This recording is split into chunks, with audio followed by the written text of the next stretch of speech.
Hello दोस्तों, आपका एक बार फिर से स्वागत है अपने यूट्यूब चैनल अभी क्लासेज में। और आज हम पढ़ने जा रहे हैं धातुओं के रासायनिक गुण। ये हाई स्कूल का तीसरा चैप्टर धातु और अधातु का है। इसी में से हम आपको पढ़ाएंगे धातुओं के रासायनिक गुण। और इससे पहले हम पढ़ चुके हैं कि धातु किसे कहते हैं और उसके भौतिक गुण क्या हैं। धातु के बाद का पहला वीडियो देखने के लिए यूट्यूब पर टाइप करें मेटल्स एंड नॉट मेटल्स 01 अभी क्लासेस बाय रामजीत। तो कॉपी पेन निकालिए और हेडिंग लगाइए धातुओं के रासायनिक गुण। निकाल ली, हेडिंग लगाइए धातुओं के रासायनिक गुण। और उसमें सबसे पहला गुण ये है कि ऑक्सीजन से क्रिया। ऑक्सीजन से क्रिया। देखिए, जब कोई धातु अगर ऑक्सीजन से क्रिया करती है तो वो धातु ऑक्साइड बनाती है। तो लिखेंगे कि जब कोई धातु ऑक्सीजन के साथ क्रिया करती है तो धातु ऑक्साइड बनाती है। कैसे कि अगर हमने कोई धातु ले ली और उसकी क्रिया हमने ऑक्सीजन से कराई, ऑक्सीजन से कराई तो बनेगा धातु ऑक्साइड। क्या बनेगा?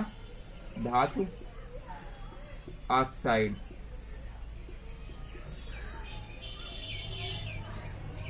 फॉर एग्जाम्पल अगर हम देख लें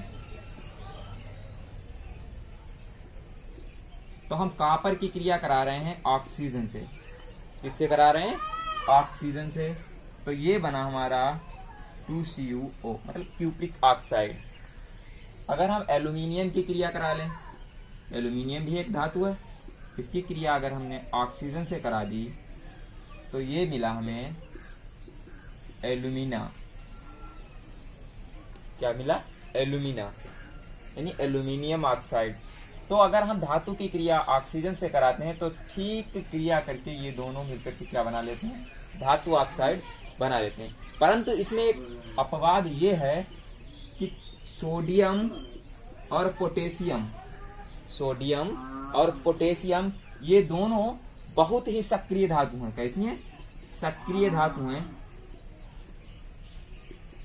जो वायु के संपर्क में आते ही जलने लगती हैं। जो वायु के संपर्क में आते ही जलने लगती हैं। इसीलिए इनको वायु में खुला नहीं रखा जाता है बल्कि केरोसिन में रखते हैं। यानी सोडियम और पोटेशियम को केरोसिन के तेल में रखते हैं, तेल में रखते हैं। आई बात समझ कि जब कोई धातु अगर ऑक्सीजन से क्रिया करेगी तो वो धातु ऑक्साइड बनाएगी, परंतु सोडियम और पोटेशियम को छोड़कर, क्योंकि ये बहुत ही क्रियाशील धातु हैं, सक्रिय धातु हैं। ये ऑक्सीजन के संपर्क में आते ही या वायु संपर्क में आते ही तुरंत आग पकड़ लेती हैं, जलने लगती हैं। इसीलिए इन्हें हम केरोसिन के तेल में रखते हैं। ठीक है। अगर अब ये जो है धातु ऑक्साइड बनी है, लेकिन ये उभयधर्मी प्रकृति भी रखती है। यानी उभयधर्मी ऑक्साइड भी कुछ होते हैं। तो वो कैसे होते हैं? तो यहां से एक हेडिंग हम लगाएंगे कि उभयधर्मी ऑक्साइड। हेडिंग लगाएंगे उभयधर्मी ऑक्साइड। उभयधर्मी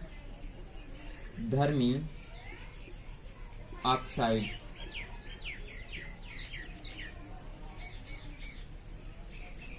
देखिए, बहुत से ऑक्साइड्स ऐसे होते हैं कि जो अम्ल और क्षार दोनों के साथ अगर क्रिया करें, चाहे अम्ल के साथ करें या क्षार के साथ करें, तो वो लवण और जल ही बनाते हैं। उनको हम उभयधर्मी ऑक्साइड कहते हैं। जैसे कि हमने ले लिया कोई धातु ऑक्साइड। धातु ऑक्साइड अगर हमने कोई लिया है तो अगर ये धातु ऑक्साइड चाहे तो अम्ल से क्रिया करे या क्षार से, किसी से भी करे, बनाएगा लवण और जल ही।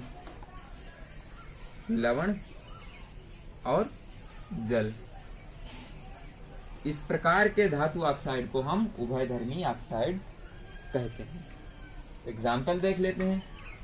यानी कहने का मतलब ये है कि धातु ऑक्साइड, ऐसे धातु ऑक्साइड जो अम्ल या क्षार में से किसी के साथ क्रिया करने पर लवण और जल देते हैं, उन्हें हम उभयधर्मी ऑक्साइड कहते हैं। एग्जाम्पल देख लेते हैं। कि अगर एल्यूमिना, जो अभी हमने लिखा था एल्यूमिनियम ऑक्साइड, उसकी क्रिया अगर हम, यानी किसकी, Al2O3 की क्रिया अगर हम हाइड्रोक्लोरिक अम्ल से करा देते हैं तो बन जाएगा हमारे पास एल्यूमिनियम क्लोराइड और साथ में जल H2O। अगर हम ठीक इसी प्रकार से एल्यूमिना की क्रिया अगर हम क्षार से करा देते हैं, सोडियम हाइड्रोक्साइड ले लेते हैं क्षार, अगर हम सोडियम हाइड्रोक्साइड से करा देते हैं तो ये बन जाएगा सोडियम एल्यूमिनियम सोडा अमाइड ना, NaAl2 और जल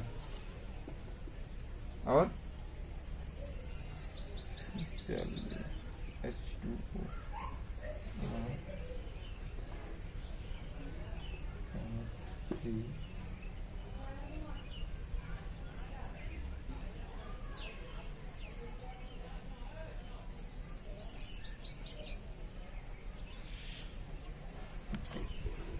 ठीक है, नोट करें, नोट किया, ठीक, मिटा रहे हैं।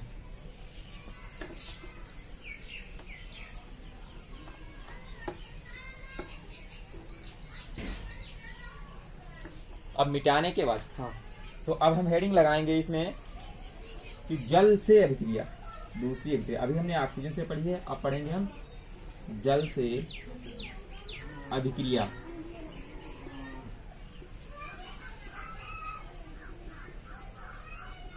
तो इसमें भी देखो अलग अलग टाइप से हैं कि पहला अगर है कि सोडियम और पोटेशियम, जो दो धातुएं अभी हमने देखी थी नीचे, सोडियम और पोटेशियम, ये दोनों ऑक्सीजन से क्रिया करती हैं तो आग पकड़ लेती हैं। ठीक उसी प्रकार से सोडियम, पोटेशियम और कैल्शियम ये जल से क्रिया करती हैं।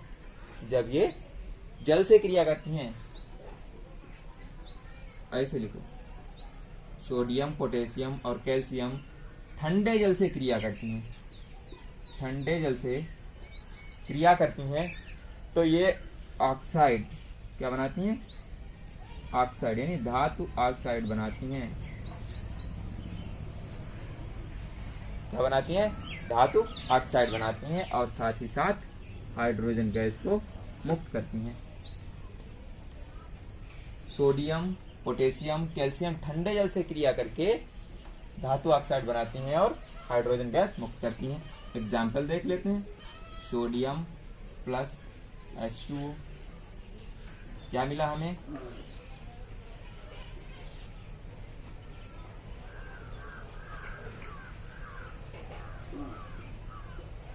क्या मिला,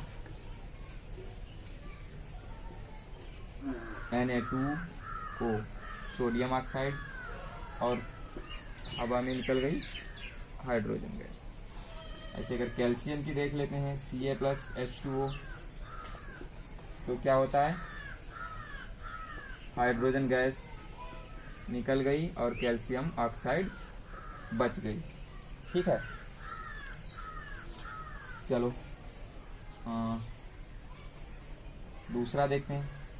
दूसरे में मतलब ये है कि जिंक, आयरन, एल्यूमिनियम और मैग्नीशियम, जिंक, आयरन, एल्यूमिनियम और मैग्नीशियम ये वाष्प से क्रिया करके धातु ऑक्साइड बनाती हैं और हाइड्रोजन गैस मुक्त करती हैं। ये ठंडे जल से क्रिया नहीं बल्कि वाष्प से यानी गर्म जल से। कौन कौन सी, जिंक, आयरन, एल्यूमिनियम और मैग्नीशियम, एल्यूमिनियम और मैग्नीशियम ये वाष्प से क्रिया करती हैं और धातु ऑक्साइड बना करके हाइड्रोजन मुक्त करती हैं। धातु ऑक्साइड बनाती हैं,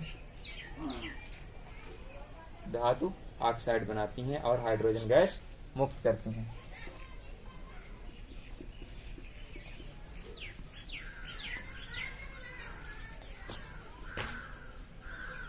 चलो क्रिया कराते हैं, एग्जाम्पल देख लेते हैं इसका। जिंक प्लस जल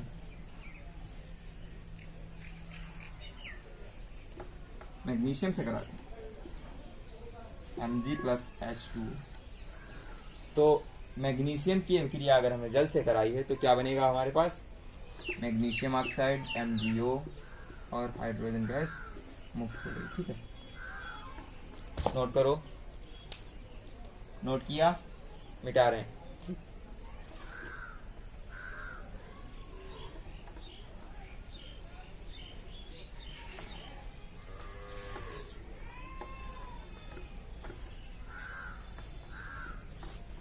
अगला देखो कि कांच यानी सीसा जिसे कहते हैं, लेड, Pb, सीसा, कॉपर, चांदी, सोना और प्लेटिनम, ये जो है कोई भी अभिक्रिया नहीं करते। कौन कौन सी, सीसा, कॉपर, चांदी, सोना और मरकरी,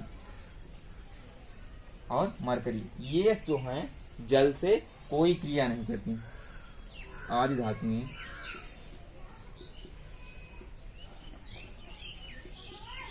जल से क्रिया नहीं करती।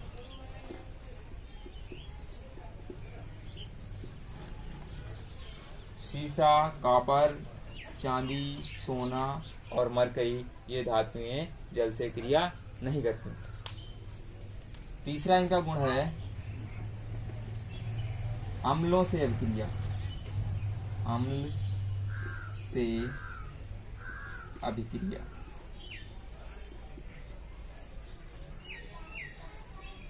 ये हमने अम्ल, क्षार और लवण चैप्टर में पढ़ा था, अम्लों के गुणों में। तो वहां हमने पढ़ा था कि जब कोई धातु अम्ल से अभिक्रिया करती है तो लवण बनाती है, तो लवण बनाती है और हाइड्रोजन गैस मुक्त करती है।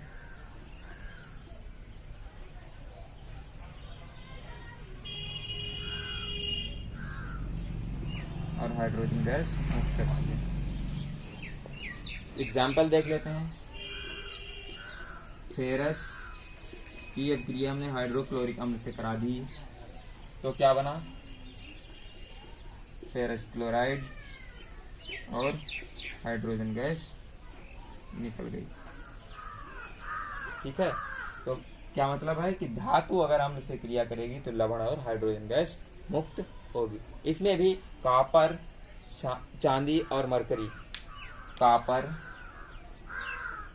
चांदी अम्ल, लेकिन तनु अम्ल है, कॉपर, चांदी और मरकरी कोई क्रिया नहीं करते, अम्ल से कोई क्रिया नहीं करते।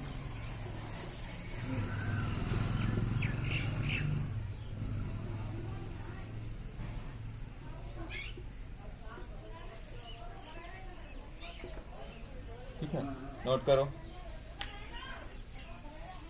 नोट हुआ, मिटा रहे हैं।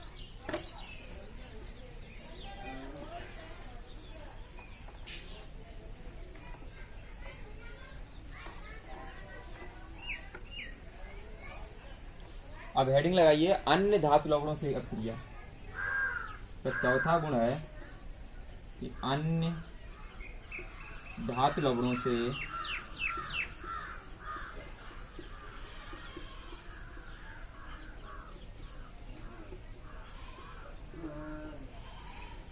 अभिक्रिया।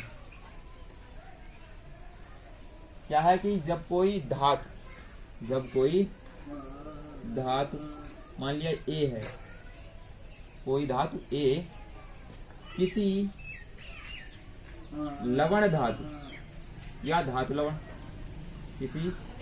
कोई धातु ए धातु लवण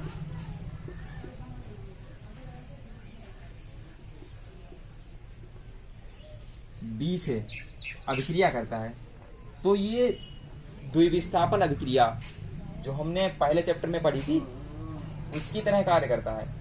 तो यहाँ पर जो धातु थी हमारी, वो धातु कौन सी थी, ए, लेकिन अब धातु अलग हो जाएगी बी वाली, ये इससे अलग हो गई। द्विविस्थापन अभिक्रिया यहाँ लागू होती है और पहली धातु के साथ इसका लवण जुड़ जाएगा। तो धातु लवण